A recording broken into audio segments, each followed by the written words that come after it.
Well, some of you may know or have seen the video where my MS170 blew up and the muffler broke off of the engine casing.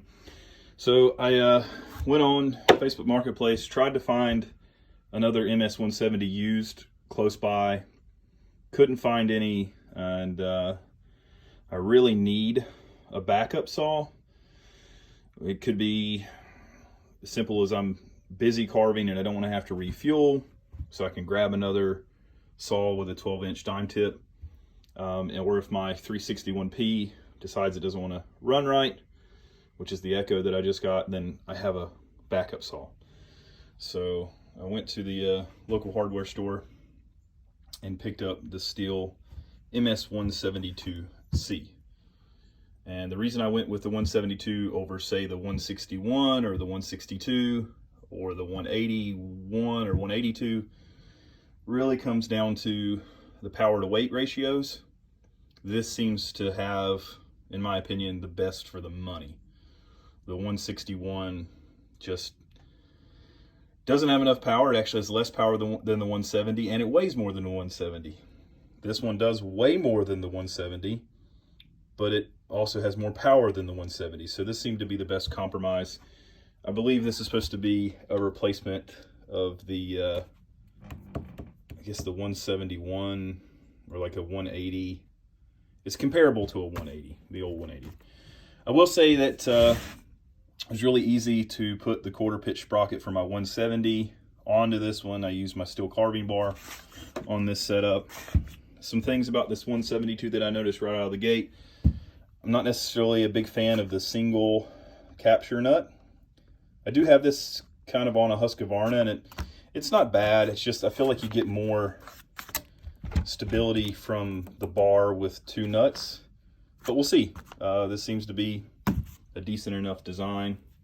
You can definitely tell this saw weighs more than the 170, which I'm not a fan of. It does have some anti-vibration technology on it, which is basically just these springs, so it's not solid mount like the 170 was. We'll see if I like that or not. I did remove the casing. I'm not a huge fan of the fact that you have to take these bolts out in order to access your spark plug and your filter.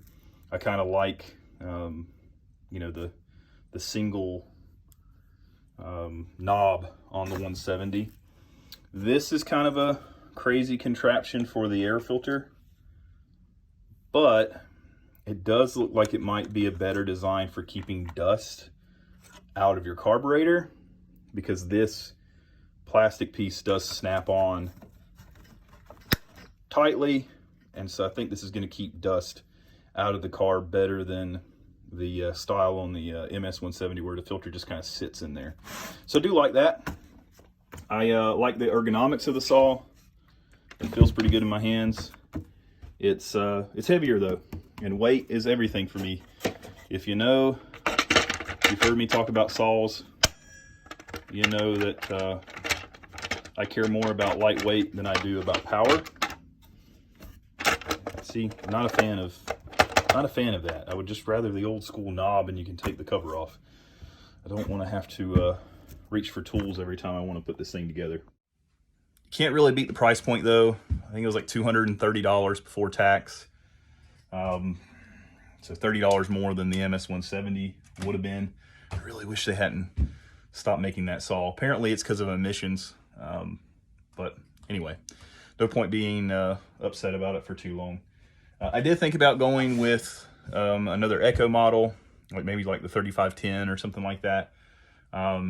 Ultimately, it's nice to have a little Stihl for a backup, and I'll tell you why. I just find the Stihls to be reliable. They start up, they work the way they're supposed to. This does have the simple fuel and oil caps that I like.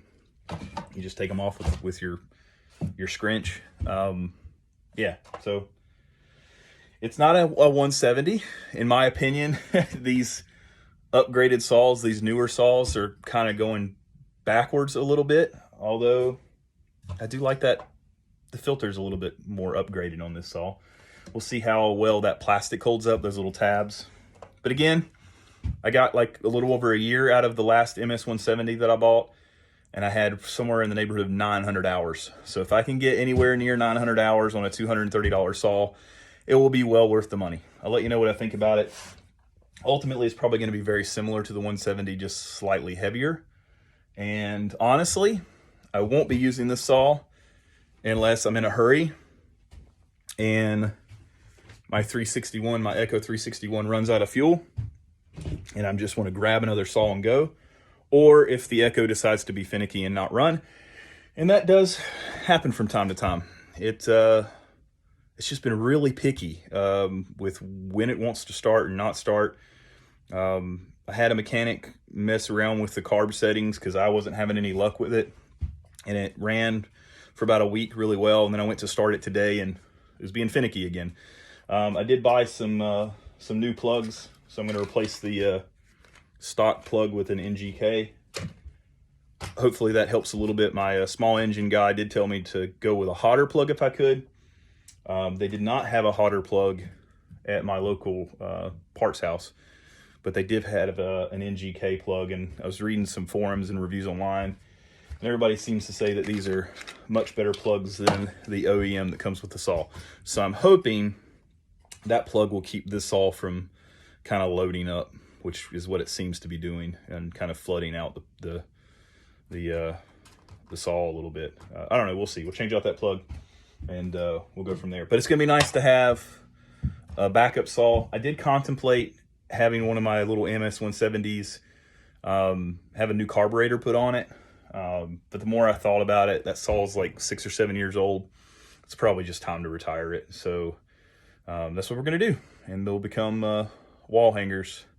Or actually I have an uncle that is interested in taking them off my hands. So if he can make something out of them, I'll let him have them. But anyway, new saw, the 172. I'll let you know what I think about it. I almost bought the 221, which is like the replacement for the 211. I think that's right. I'm not as well versed on the Stihl models as I am, say, the Echoes or the Husqvarnas. So I think the Stihl 221 is the new upgraded 211. I almost went with that one, but don't need the horsepower, and so the extra weight's just not worth it. So the 172 it is. I also don't like the wheel chain tensioners that Stihl has. I'm just not a fan of that. I prefer just to use a screwdriver. Probably a longer video, a tool video. If you got bored, I'm sorry, but there are some tool junkies out there, some chainsaw carvers out there that will be interested in this new purchase and how this saw is going to fit into my lineup. So thanks for watching. Hope you all have a wonderful rest of your day. Take care. Well, I thought this video was over, but I just went outside to start this thing up with the new dime tip bar on it to see how it feels, rev it out a little bit. The first thing I forgot to mention about this saw is that it has Stihl's Easy Start technology on it, and I'm glad the salesman at the store, at the hardware store, showed me how to use it, because I would have broke the pull starter on this thing right out of the box. It is the easiest thing. I'll make a video on it sometime in the future. If you've never seen that technology, I know it's been around for a while, but I've never used it. This thing is the easiest thing in the world to start. Honestly, you can hear Henry riding around on his power wheel. I'm gonna have to be careful keeping this saw within his reach. He cannot start any of my other chainsaws yet, but this one's so easy that a 4-year-old might be able to fire it up. So I'll do a video on that in the future, just how easy it is to start. I can tell that it does have extra power. It's not a huge power increase. It's maybe like a little over 10%, just according to the specs, but you feel it. It also probably has something to do with the fact that the Stihl MS170 I was using had 900 hours on it, and this saw is brand new, but I can definitely tell that this one's got more power. Not as much power as the Echo 361, but it's getting pretty close, honestly, you probably wouldn't be able to notice too much of a difference, except for where maybe on the high RPM side, the Echo would have the edge. But anyway, little addition to the video, so to speak. Super, super easy to start. Honestly, anybody could start it. And it does seem to have more power, which is nice. So there you have it. That's the part I forgot to mention.